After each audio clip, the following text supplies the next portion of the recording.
Okay, तो next question हमारा retirement का कौन सा एग्जैक्टली 178 का क्वेश्चन नंबर 5। तो वो शुरू करने जा रहे हैं, फटाफट देखो। और सबसे पहले क्वेश्चन में आपको बैलेंस शीट दिख रहा है और सबसे पहले उसके ऊपर रेशियो आपको पुराने दिख रहे हैं 3:3:3। इसका मतलब इक्वल रेशियो है, पुराना रेशियो पूरी तरह से इक्वल क्वेश्चन में मेंशन किया गया है। ठीक है, अब बैलेंस शीट में ओपनिंग बैलेंस लिखा है सबसे पहले कैपिटल का, तो कैपिटल का ओपनिंग बैलेंस लिख लेते हैं फटाफट। और कितना दिया है 28,700 एक का दिया है। माधुरी का कितना दिया है 31,800 और क्या है मानसी नहीं 30,000 है ना, 30,000 इसका आ रहा है। चलो, तो ओपनिंग बैलेंस तो लिख लिया हमने। उसके बाद कोई जनरल रिजर्व दिया है क्या? हाँ दिया हुआ है, 12,000 आपको दिया है और रेशियो क्या है इक्वल है, तो 12,000 डिवाइड बाय 3 कर दो, कितना आएगा 4,000। सबको 4,000 4,000 4,000 हम दे देंगे।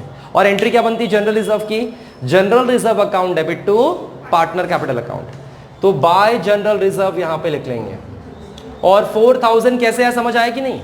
12,000 डिवाइड बाय 3 क्यों कर रहे हैं? क्योंकि तीनों का रेशियो इक्वल है इसीलिए। तो 4,000 और इसको भी 4,000 जनरल रिजर्व का मिल जाएगा। और कोई जनरल रिजर्व से रिलेटेड पॉइंट तो नहीं है? कभी कभी होता है कि भाई रिटायर पार्टनर को दे दो, बाकियों को मत दो, बाकियों का एज इट इज रखो। कभी कभी क्वेश्चन में ऐसा भी रहेगा, तो उसके हिसाब से क्वेश्चन में आपको अगर कुछ मॉडिफिकेशन है तो उसके हिसाब से आप लोग कर सकते हो। ठीक है, चलो अब आगे बढ़ते हैं नेक्स्ट पॉइंट की ओर। जनरल रिजर्व के बाद आपको और क्या दिया हुआ है? और कुछ बैलेंस शीट में है क्या? प्रॉफिट एंड लॉस भी दिख रहा है, देख लो डेबिट साइड में, एसेट साइड में। इसका मतलब प्रॉफिट एंड लॉस दिया है आपको कितना? 4,500 रुपए, 4,500। इसको भी डिवाइड बाय 3 करो, क्या आ जाएगा अमाउंट?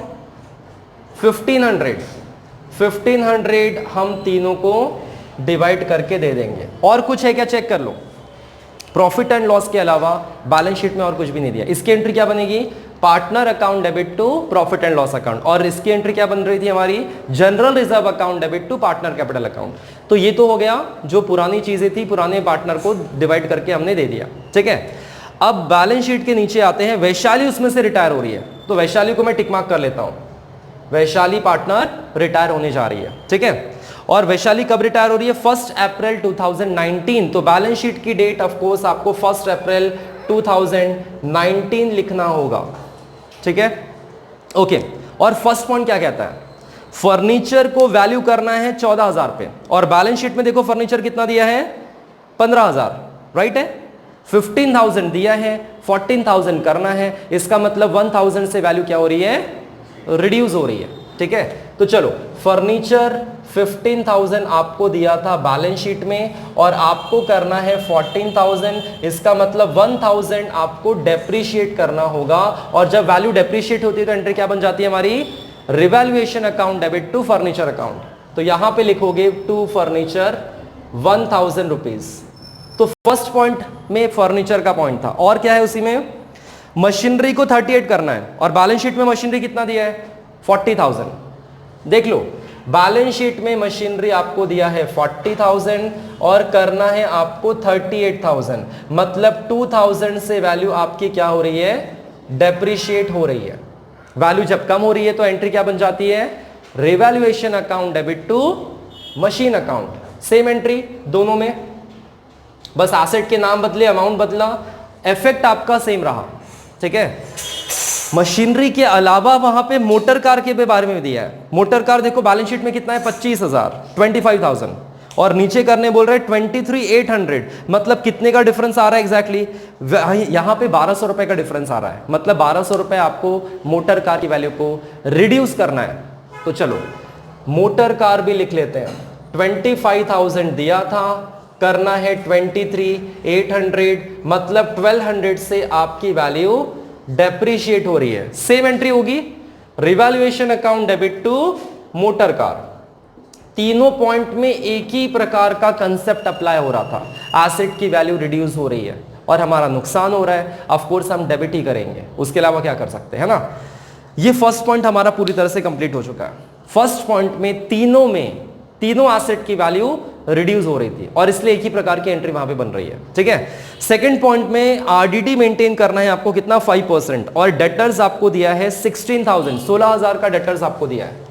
16,000 आपको डेटर्स दिया है और इसमें आपको वैल्यू कम करना है 5% और 5% कितना होता है 800।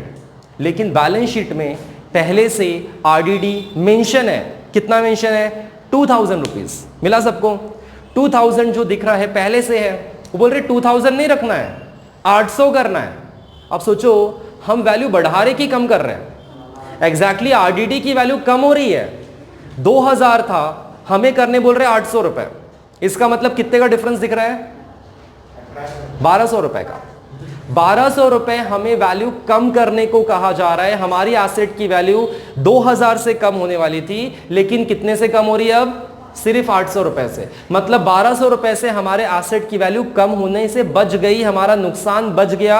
और जब नुकसान बचता है मतलब हमारा फायदा हो रहा है 1,200 रुपए से। कहां लिखना पड़ेगा? आरडीडी क्रेडिट साइड लिखना पड़ेगा। क्या होगी एंट्री? Bye RDD 1200। अब देखो जिसको नहीं समझ आ रहा फिर से देख लो, वहां पे 16,000 दिया था बैलेंस शीट में क्वेश्चन में, और 2,000 आरडीडी दिया था पहले से, ऐसा आपको लिखा था क्वेश्चन में एग्जैक्टली। ठीक है, अब हमारा पैसा कितना डूबने वाला था सर? 2,000 डूबने वाला था, और उन्होंने क्या बोल दिया 2,000 से नहीं डूबने वाला है, सिर्फ 800 रुपए से डूबने वाला है। पहले कितना डूबने वाला था 2,000, अभी कितना बोल रहे हैं 800 रुपए। तो इसका डिफरेंस कितना आया 1,200 रुपए। 1,200 रुपए से हमारा पैसा डूबने से बच गया और इसलिए वो हमारा फायदा होगा, इसलिए हम क्रेडिट साइड लिखेंगे। एंट्री बन जाएगी RDD account debit to revaluation, और बैलेंस शीट में आपको 800 रुपए लिखना पड़ेगा। 2,000 अब हटा देना है, 1,200 रुपए का जो डिफरेंस आया था वो हमें रिवैल्यूएशन में लिखना पड़ेगा। ये है पॉइंट उसमें एग्जैक्टली। तो ऐसे देखना पड़ेगा, कंपेयर करना पड़ेगा आपको कि पहले से कुछ दिया है क्या। अगर पहले से कुछ दिया है तो उससे कंपैरिजन करके हमें डिफरेंस निकालना पड़ेगा। फायदा हो रहा है कि नुकसान, वो देखना पड़ेगा। तो यहां पे आपकी लायबिलिटी एक्चुअली कम हो गई, ये लायबिलिटी आपकी कम हुई इसीलिए। ठीक है, अब थर्ड पॉइंट की ओर आते हैं। थर्ड पॉइंट में बोला जा रहा है goodwill of the firm, firm की पूरी गुडविल है 15,000 and however only Vaishali share is to be raised in the books. पिछले क्वेश्चन में भी रेज्ड आया था वर्ड, और वहां पे भी फर्म की गुडविल दी थी। तो हमें क्या करना पड़ेगा 15,000 में से वैशाली का शेयर निकालना पड़ेगा। बस शेयर निकालना है, राइट ऑफ करने नहीं बोला है। तो यहां पे राइट ऑफ की एंट्री नहीं आएगी, सिर्फ एक एंट्री आएगी। कौन सी? Goodwill account debit to Vaishali capital, that's it. एक एंट्री आपको करनी है क्योंकि एक ही एंट्री वहां पे बोला जा रहा है। तो चलो उसकी वर्किंग कर लेते हैं। चलो तो गुडविल का सबसे पहले 15,000 में से वैशाली का शेयर निकाल लेते हैं। तो वैशाली शेयर इन गुडविल, और वैशाली का शेयर कितना होगा भाई 15,000 में से? सबका इक्वल है ना, तो 1/3 है कि नहीं? तो कितना आएगा 5 1 अपना 3 1 3 5 मतलब 5,000 रुपीज उसको गुडविल देना है। एंट्री क्या बन रही है? Goodwill account debit to Vaishali capital, और कितना 5,000 रुपीज। तो 5,000 वैशाली को क्रेडिट करना पड़ेगा, क्या नाम से? गुडविल के नाम से।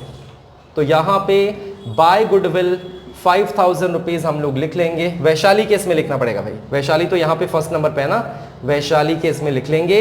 और यहां पे सिर्फ एक ही एंट्री हो रही है, ध्यान दो, यहां पे सिर्फ एक ही एंट्री हो रही है। इसका मतलब गुडविल का कोई दूसरी एंट्री अगर ना हो तो हमें क्या करना पड़ता है? बैलेंस शीट में गुडविल को लिखना पड़ेगा। अगर आप इसका लेजर देखोगे, देखो मैं बैलेंस शीट में क्यों आ रहा है देख लो, समझ लो। यहां पे क्या हुआ, गुडविल को डेबिट करो वैशाली के नाम से। तो वैशाली के नाम से मैंने गुडविल को डेबिट कर लिया, कितने से? 5,000 से। और इसके बारे में और कोई एंट्री आ नहीं रही है, इसका मतलब बैलेंस कैरेट डाउन बचेगा, और वो कहां जाएगा? बैलेंस शीट में। यहां पे देखो बैलेंस कैरेट डाउन बच रहा है 5,000 से, और यही गुडविल आपको यहां पे लिखना होगा 5,000 से। ये पॉइंट आ रहा है। मतलब जब गुडविल की एक ही एंट्री हो तो बैलेंस शीट में उसका इफेक्ट दिखता है। जैसे फर्स्ट क्वेश्चन में आया था गुडविल का पॉइंट, ऐसा ही था कि बैलेंस शीट में हमने गुडविल लिखना पड़ा था। वो 20,000 का कुछ अमाउंट आ रहा था, आप लोगों का बैलेंस शीट टैली नहीं हो रहा था, याद है? तो वही जैसा ये पॉइंट है, ये भी वैसा ही। ठीक है, तो गुडविल बैलेंस शीट में लिखना ना भूलें, नहीं तो फिर आपका क्वेश्चन टैली नहीं होगा। 5,000 से डिफरेंस आएगा अगर आप दूसरा इफेक्ट उसका बैलेंस शीट में नहीं लिखोगे तो ऐसा होगा। ठीक है, अब नेक्स्ट पॉइंट की ओर बढ़ते हैं। लास्ट वाला पॉइंट देख लो, गुडविल का बस इतना ही है और कुछ नहीं करना है। लास्ट पॉइंट में क्या बोला है? Part payment of 10,000 made to Vaishali and balance to be transfer to he loan account. मतलब 10,000 उसको दो, बाकी पैसा हम उसका लोन में ट्रांसफर कर रहे हैं। 10,000 सिर्फ उसको देना है। अब 10,000 देने की एंट्री क्या होगी? वैशाली को पैसा पे कर रहे हैं हम लोग, तो क्या हो जाएगा? वैशाली अकाउंट डेबिट टू, उसमें कैश है कि बैंक है? कैश अकाउंट, तो यहां पे 10,000 वैशाली को दे दो, बाकी पैसा उसका लोन पे ट्रांसफर करो। तो वैशाली को डेबिट करना पड़ेगा क्या नाम से, कैश के नाम से 10,000। अब इसमें देखो क्या होता है एग्जैक्टली, इसमें जर्नल एंट्री में आपको परफेक्शन आना चाहिए कि भाई ये सिचुएशन आया तो इसकी जर्नल एंट्री क्या होती है, ये सिचुएशन आया जर्नल एंट्री क्या होती है। अगर आपको जर्नल एंट्री आ गया, लेजर इफेक्ट आपको बहुत आसानी से आ जाएगा, उसमें कोई बहुत ज्यादा काम नहीं होता है। अगर लेकिन आपने जर्नल एंट्री गलत कर दी तो आपका पूरा आंसर ही गलत हो जाएगा। तो पैसा देने की एंट्री क्या होती है, किसको पैसा मिल रहा था उसका अकाउंट डेबिट होता है। 11th में पढ़ा था, debit the receiver credit what goes out, ये रूल लग रहा है इसमें, debit the receiver credit what goes out. तो भाई वैशाली को डेबिट करो, कैश को क्रेडिट करो। तो वैशाली को डेबिट कैश के नाम से, और कैश में उतना पैसा कम भी करना पड़ेगा आपको, 10,000 से कैश को कम करना पड़ेगा। देखो कैश कितना है, 19,500, 19,500। तो ये देखो कैश मेरे पास ऑलरेडी था 19,500, उसमें से 10,000 मैंने वैशाली को दे दिया, तो बचेगा कितना, 9,500। ये तुरंत का तुरंत कर देना, नहीं तो बाद में भूल जाओगे। फिर कैश पूरा का पूरा उतना लिख दिया, टैली बैलेंस शीट फिर नहीं होगा। जो भी चीजें हैं उसको तुरंत इफेक्ट कर लो। वैशाली में मैंने किया, कैश में भी मैंने तुरंत इफेक्ट कर दिया। कैश अकाउंट बनाने की जरूरत नहीं है इसमें, क्योंकि कैश का बहुत सारा कोई इफेक्ट आपको दिया नहीं है, डायरेक्टली ऐसा आपको लिख सकते हो आराम से, कोई दिक्कत नहीं है। ठीक है, अब और कोई पॉइंट बचा है क्या, नहीं। अब रिवैल्यूएशन को क्लोज कर लेते हैं। चलो, तो रिवैल्यूएशन में कौन सी साइड बढ़ी है, डेबिट साइड। कितना आ रहा है एग्जैक्टली, 3,000 नहीं 4,200। 4,200 में से 1,200 आपको माइनस करना है। आपके पास लॉस आ रहा है, तीनों में बांट देंगे इक्वली। तो 4,200 में से 1,200 अगर माइनस करोगे कितना आएगा, और तीनों को बांट देना है। वैशाली, हाँ 3,000 रुपीज आएगा। वैशाली, माधुरी और मनस्वी, मानसी जो भी नाम है, 3,000 अगर हम तीनों में डिवाइड करेंगे तो क्या होगा एग्जैक्टली 1,000 1,000 1,000 तीनों को मिल जाएगा, क्योंकि तीनों का रेशियो इक्वल है। और इसका दूसरा इफेक्ट ऑफ कोर्स आपको यहां पे लिखना होगा डेबिट साइड में, रिवैल्यूएशन अकाउंट के नाम से 1,000 1,000 और 1,000। अब देखो यहां पे भी एंट्री हो रही है, जर्नल एंट्री, उसका लेजर इफेक्ट हम लोग कर रहे हैं। जर्नल एंट्री क्या हो रही है इसमें, partner account debit to revaluation account. तो पार्टनर को डेबिट, रिवैल्यूएशन को क्रेडिट, हो गया। देखो पॉइंट।